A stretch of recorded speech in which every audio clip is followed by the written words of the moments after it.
Eh, selamat dulu. Kita kan sudah sampai di bulan Oktober 2024. Nah, Oktober itu merupakan bulan yang oleh orang-orang Kristen Protestan dikenang sebagai hari pergerakan reformasi gereja. Sudah menjadi pengetahuan umum di lingkungan gereja Protestan bahwa pergerakan reformasi bermula dari tindakan seorang imam muda berkebangsaan Jerman. Waktu itu berusia 34 tahun. Dia melakukan perlawanan terhadap pengajaran dan praktek gereja pada waktu itu. Pengajaran dan praktek itu dinilai menyimpang dari Alkitab. Dan tindakan perlawanan itu dilakukan imam muda tadi dengan menempelkan plakat atau dalil berisi 99 poin di pintu gerbang utama gereja istana kota Wittenberg. Dan tindakan itu terjadi pada tanggal 31 Oktober 1517. Artinya kira-kira sudah 500 berapa tahun? 508 tahun. Nah, gerakan reformasi abad ke-16 itu berhubungan dengan pintu gedung gereja. Ya, tadi saya sudah bilang gedung gereja istana Wittenberg. Nah, pertanyaan kita ialah apakah ada makna khusus dari keberadaan pintu menurut Alkitab dengan pembaharuan gereja? Nah, tentu saja ada maknanya. Ya, jadi begini. Ada dua teks Alkitab yang berbicara tentang pintu. Teks pertama itu di Mazmur pasal 24 ayat 7 sampai dengan ayat 9. Saya bacakan itu ya. Angkatlah kepalamu hai pintu-pintu gerbang, dan terangkatlah kamu hai pintu-pintu yang berabad-abad, supaya masuk Raja Kemuliaan. Siapakah itu Raja Kemuliaan? Tuhan jaya dan perkasa. Tuhan perkasa dalam peperangan.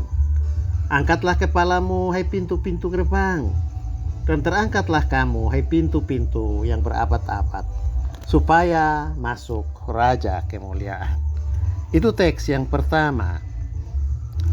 Mazmur 24 itu menyerukan kepada pintu-pintu gerbang yang berabad-abad hidup dalam penantian untuk terbuka, dalam arti mengangkat kepala karena datang Raja Kemuliaan, yaitu seseorang yang dinanti-nantikan untuk menciptakan suasana baru yang penuh dengan sukacita dan pembebasan bagi umat manusia. Teks yang kedua itu kita baca di Yohanes 10 ayat 7 sampai 10. Itu dari Yesus. Mari kita dengar teks itu. Maka kata Yesus sekali lagi, aku berkata kepadamu, sesungguhnya aku adalah pintu kepada domba-domba itu. Semua orang yang datang sebelum aku adalah pencuri dan perampok, dan domba-domba itu tidak mendengarkan mereka. Akulah pintu. Barang siapa masuk melalui aku, ia akan selamat, dan ia akan masuk dan keluar dan menemukan padang gurun. Nah, teks ini Yohanes 10 itu bicara tentang Yesus sebagai pintu. Siapa yang masuk melalui pintu itu akan selamat, bahkan bisa keluar masuk dengan bebas untuk mencapai padang rumput sebagai simbol atau gambaran tentang hidup yang berkelimpahan. Nah, Bapak Ibu Saudara-saudara, dua teks ini menegaskan fungsi pintu. Tentu sebagai pembatas yang membagi dunia dalam dua kelompok, inside dan outside, atau masa kehidupan yang lama dengan kehidupan tanpa sukacita karena Raja Kemuliaan belum datang, dan masa hidup yang baru yang dipenuhi dengan kebahagiaan dan kebenaran karena telah datang Raja Kemuliaan. Dalam Yohanes pasal 10 terdengar nuansa pemaknaan yang baru tentang pintu. Karena pintu menjadi batas pembeda antara orang yang datang dengan terhormat dan orang yang datang untuk merusak atau menghancurkan, yaitu pemilik dan pencuri. Nah begitu, reformasi gereja abad ke-16 berawal dari tindakan heroik seorang imam muda gereja waktu itu dari Ordo Agustin, namanya Martin Luther. Dia melakukan sebuah aksi fenomenal di pintu gedung gereja kota Wittenberg tanggal 31 Oktober 1517. Nah, menurut informasi dari Melanchthon, salah seorang teman dekat dari Martin Luther, itu 15 tahun setelah peristiwa itu, Melanchthon beritahukan bahwa di malam 31 Oktober 1517, Martin Luther sahabatnya pergi ke pintu gedung gereja istana kota Wittenberg. Di situ dia memakukan selembar kertas berisi 95 dalil.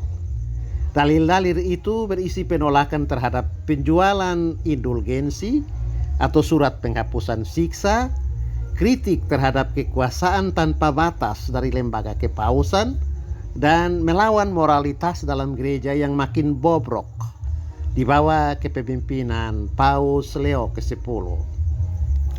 Nah begini bapak-bapak, ibu-ibu, teman-teman, Luther memilih pintu masuk utama gedung gereja istana kota Wittenberg sebagai tempat untuk menempelkan pikiran-pikirannya, dalil-dalil berupa protes tadi, karena paling kurang ada dua alasan.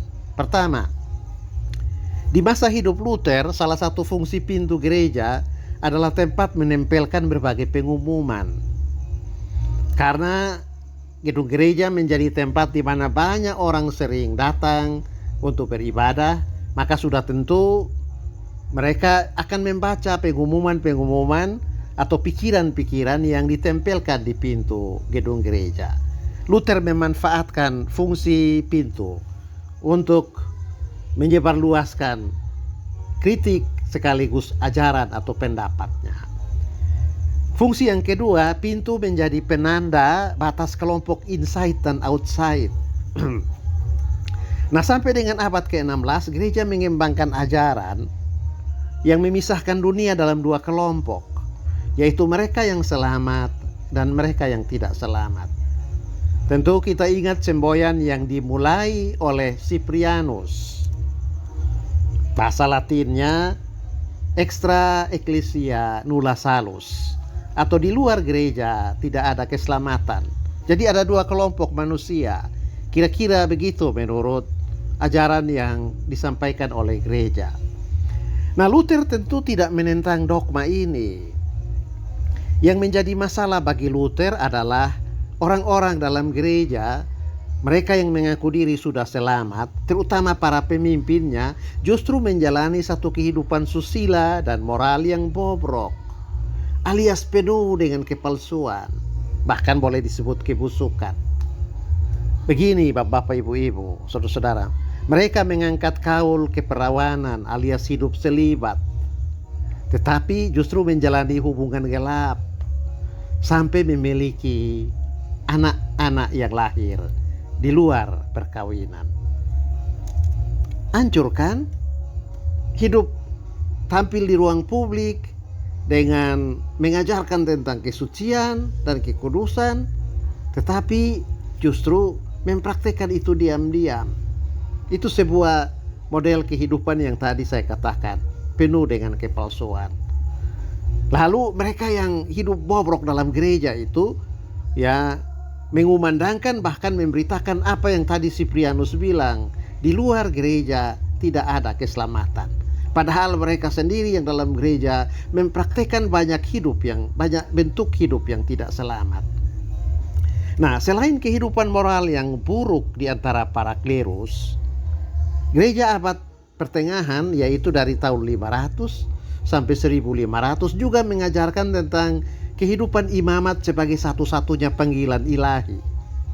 Artinya kehidupan yang kudus dan saleh hanya dipraktikkan di biara oleh para imam di sekitar mimbar atau altar. Mereka yang bekerja sebagai hakim, guru, dokter, tentara, polisi, politisi, pedagang, petani, nelayan. Itu bukan kehidupan yang kudus. Kira-kira begitu dualisme atau dualitas pengajaran gereja tentang panggilan. Nah, Luther menempelkan dalil-dalilnya di pintu gedung gereja dengan maksud untuk memanggil gereja melakukan otokritik, yakni menegakkan kehidupan moral sekaligus menunjukkan bahwa altar, mimbar, dan biara bukan satu-satunya ruang mempraktekkan kekudusan dan kesalehan. Luther dengan tegas mengatakan sebagai protes terhadap dualitas pemahaman tentang dunia yang sakral dan dunia yang sekuler.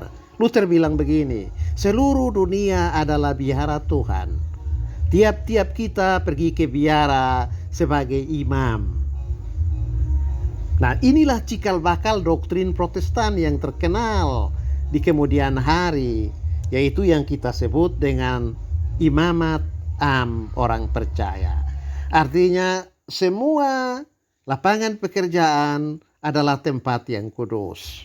Dan tiap-tiap kita, apakah kita sebagai guru, hakim, polisi, jaksa, petani, nelayan, kita pergi ke ruang kudus untuk bekerja. Dan karena itu kita hadir di sana sebagai imam-imam. Itu yang dimaksud dengan doktrin imamat am orang percaya. Tidak ada lagi dikotomi atau tidak ada lagi panggilan sebagai imam itu yang lebih tinggi, lebih mulia, lebih saleh dan kudus dibanding dengan kehidupan sebagai petani, polisi, tentara, ataupun juga dokter dan guru. Nah, makna tindakan Luther menempelkan 95 dalil di pintu gerbang gedung gereja istana Wittenberg adalah untuk mengakhiri adanya pembagian dua dunia atau pembagian dunia dalam dua kawasan, yaitu sekuler dan sakral, kawasan imamat dan kawasan amit-amit, atau kawasan yang haram dan kawasan yang halal. Bagi Luther, semua dunia ini adalah pentas atau dunia seluruhnya ini adalah tempat di mana kekudusan dan kesucian hidup harus ditampilkan. Luther hendak menunjukkan bahwa keselamatan tidak hanya ditemukan di dekat altar, di mimbar atau di biara-biara. Di mana saja manusia hidup dalam ketaatan akan Tuhan dan menghadirkan cinta kasih derita dari Kristus. Di situ keselamatan diwartakan. Nah, penempelan 95 dalil di pintu gerbang gedung gereja istana Wittenberg tanggal 31 Oktober 1517 menjadi lonceng yang mengumumkan datangnya masa baru bagi gereja dan bagi dunia, dan juga sebuah tanda bahwa atau sebuah pengumuman bahwa ruang lingkup pekerjaan apapun adalah panggilan yang kudus dari Allah.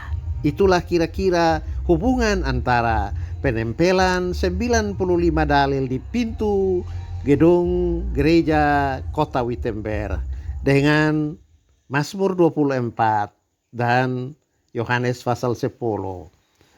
Masa baru itu diumumkan Luther sebagai penggerak reformasi yang dirumuskan dalam 3 semboyan utama: sola scriptura, sola gratia, dan sola fide. Sola scriptura artinya hanya oleh Alkitab.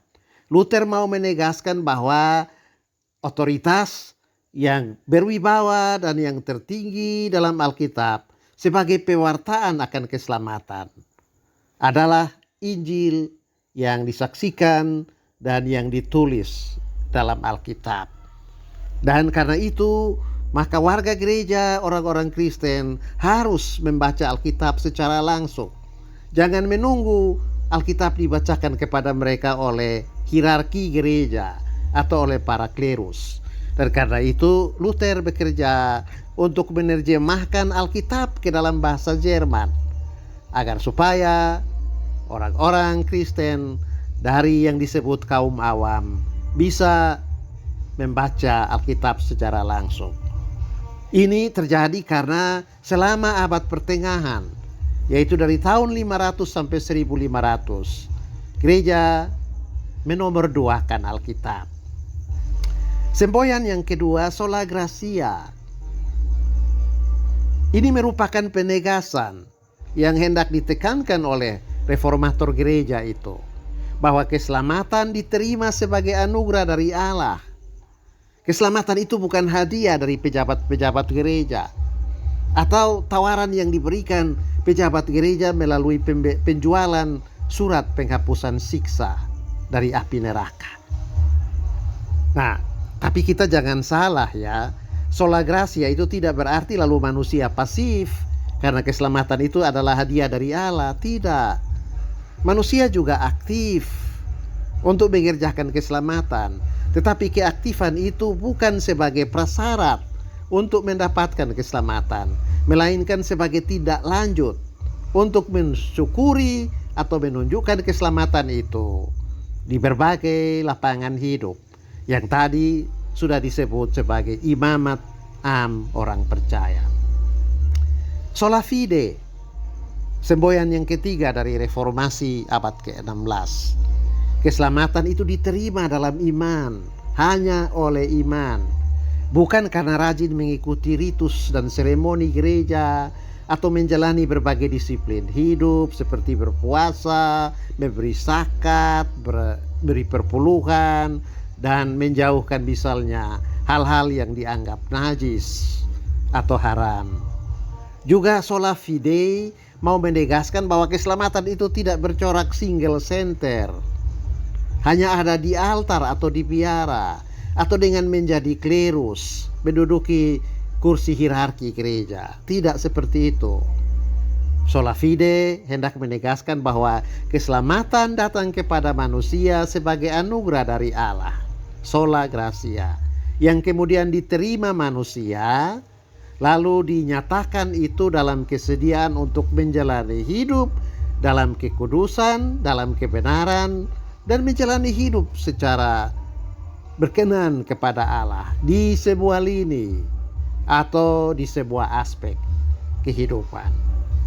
Nah begitu Bapak Ibu, orang-orang muda, remaja dan anak-anak, penempatan 95 dalil reformasi oleh Luther di pintu gedung gereja Istana Wittenberg, kalau dihubungkan dengan dua teks Alkitab tentang pintu, yaitu Mazmur 24 dan Yohanes pasal 10, tentu maknanya jelas.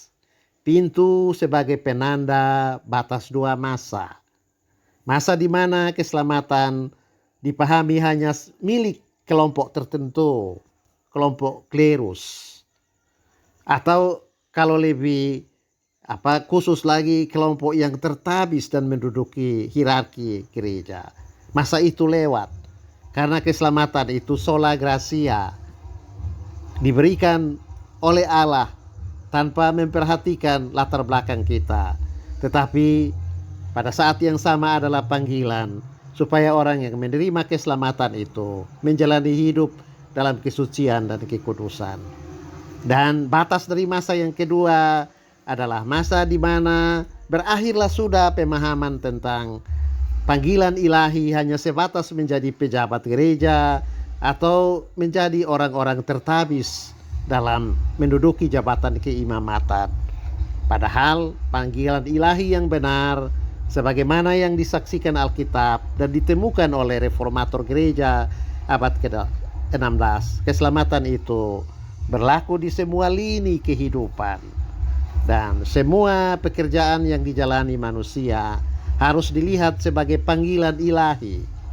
Di situ, di ruang kerja dan medan-medan pengabdian itu, nilai-nilai kekudusan, nilai-nilai kebenaran, nilai keadilan dan kesetaraan patut dihormati, dijunjung tinggi, dan dinampakkan dalam hidup dan dalam aktivitas.